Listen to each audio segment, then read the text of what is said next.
Olá pessoal, tudo bem? Aqui é o Thiago e nesse vídeo de hoje eu vou trazer mais dicas de filmes que estão disponíveis no serviço de streaming da MUBI Brasil. Mas antes de mais nada, caso você ainda não seja inscrito no canal, se inscreva, dê essa força, tá bom?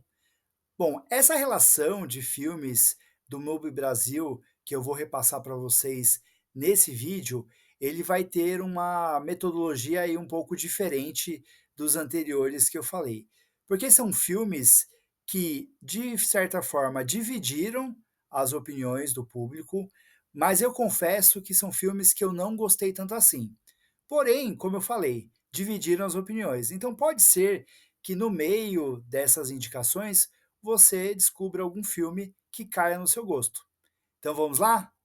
A primeira indicação desse vídeo é a produção Os Idiotas. Durante algum tempo eu fui muito fã do cinema realizado pelo Lars von Trier, até porque Dançando no Escuro e Dogville são duas obras-primas. Manderley quase chega lá, e eu reconheço mais virtudes do que problemas em Anticristo e Melancolia. Mas os seus últimos filmes me decepcionaram bem mais do que me agradaram. Já Os Idiotas é um dos seus primeiros filmes, que eu ainda não tinha visto, e é um dos precursores do Dogma 95, o que dá a entender que as suas raízes provocativas e perturbadoras estavam lá presentes. Mas talvez até contaminado pela filosofia dos seus personagens, ou talvez da própria juventude, Trier dá indícios preocupantes de um rebelde sem causa. Nesse filme, que tem um certo ar de câmera indiscreta, a narrativa acompanha um grupo de jovens dinamarqueses que se propõem a desafiar o sistema, o status quo, o capitalismo ou qualquer forma de poder e de controle coexistindo entre eles sem nenhum tipo de regra aparente, sendo que eles possuem o hábito de simularem que sofrem de algum tipo de transtorno mental para provocar a reação das pessoas nas mais diferentes situações, sendo em um restaurante, em uma visita a uma fábrica ou recebendo visitas dentro da própria casa. O filme é uma anarquia e tem até uma certa carga dramática em momentos chaves, mas os discursos são vazios, nenhum tema recebe atenção e cuidado, e as situações são gratuitas e constrangedoras, como se fizessem parte do pior grupo de pegadinhas da humanidade. Regras sociais, privilégios de classe, fome no mundo, limites do humor, liberdade sexual. Se você está interessado no debate desses assuntos, pare e vai ver outros filmes. Esse aqui só apela e rabisca. O pior filme da controversa filmografia do Lars von Trier. Fácil, fácil. O segundo filme dessa lista é Titane. Eu não sou especialista desse subgênero e nem é um dos meus preferidos, mas Titane pode ser considerado como um exemplar do que se conhece como body horror, uma espécie de terror corporal, ou seja, uma produção que quer provocar tensão, angústia e horror através do choque físico. Gostei muito do filme anterior da roteirista e diretora Julia Ducournau, Grave, que é um filme que misturava drama adolescente de amadurecimento com canibalismo. Mas aqui em Titane eu senti falta de uma conexão maior com a sua proposta. Alexia, interpretada com uma dedicação absurda pela Agatha Rosselli, sofreu um acidente de carro na infância que fez com que ela recebesse uma placa de titânio no cérebro.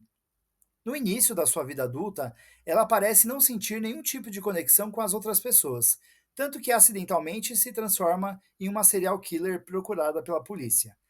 A sua tábua de salvação é passar-se pela figura adulta do filho de um bombeiro que estava desaparecido desde a infância, porém ambos guardam segredos que serão difíceis de esconder por mais tempo. O primeiro ato do filme é totalmente desconectado com o restante, sendo que a do Cornô aposta na tortura física e psicológica da Alexia para fazer o mesmo com o espectador. Impossível não ficar desconfortável, e isso não é um problema. O entrave em Titane é que se a primeira camada da narrativa é repleta de contradições e conveniências para se justificar, as demais camadas do filme não se sustentam pela falta de discurso e de substância. O filme quer abordar o conceito de androginia, o interesse é abordar aspectos de gênero, nada parece muito bem posto pelo roteiro, até pelas atitudes e pelos comportamentos dos personagens que sustentariam esses argumentos, inclusive na má orquestrada relação entre pai e filho. Quando Alexia quer esconder a sua natureza feminina, O seu ato é muito mais de desespero, não uma questão de identidade. O pai que está se dopando com injeções de testosterona está mais interessado em anestesiar a dor. Logo, a virilidade masculina não está em pauta. Enfim, Titânia é um filme desconfortável, mas bastante acidentado e que não se assume. O terceiro e último filme dessa relação é Os Delinquentes. Representante argentino para o Oscar 2024, sendo que sequer foi indicado, Os Delinquentes definitivamente não é sequer o melhor representante do próprio cinema argentino de exportação, o que normalmente é o que a gente tem acesso e ajuda a criar a falsa impressão de que há filmes melhores deles do que nossos.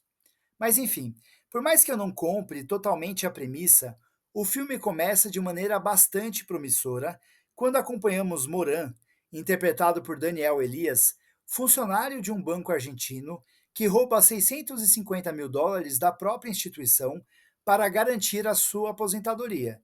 Mas ele tem um plano. Ele convoca um colega do trabalho, Roman, interpretado por Esteban Biliardi, para esconder o dinheiro por 3 anos e meio, pois ele vai se entregar à polícia, cumprir a pena e depois ambos dividirão o dinheiro do roubo. Dentro da lógica do Moran, melhor passar esse tempo preso do que trabalhar mais 25 anos para a instituição bancária. Escrito e dirigido por Rodrigo Moreno, o filme tem o propósito de questionar esse modelo de escravidão ao trabalho em troca de dinheiro, bens materiais e um mínimo de conforto e descanso. Porém, o filme gradativamente vai perdendo a sua força dentro da sua pretensão de ser criativo ou misterioso.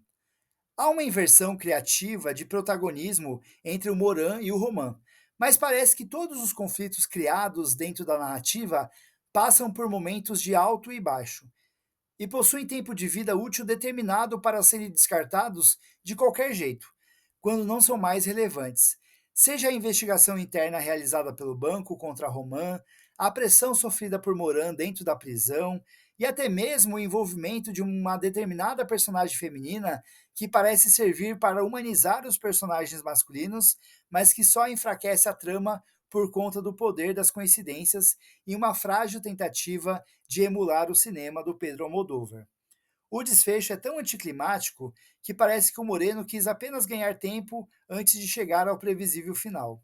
Infelizmente, Os Delinquentes começa intrigante, mas torna-se um longo exercício de frustração e decepção.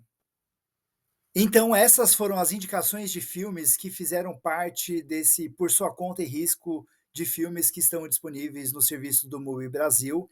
São filmes que dividiram as opiniões de público e de crítica. Então, caso você se arrisque a assisti-los, pode até ser que no final você goste de pelo menos um deles. Se você chegou até aqui, muito obrigado.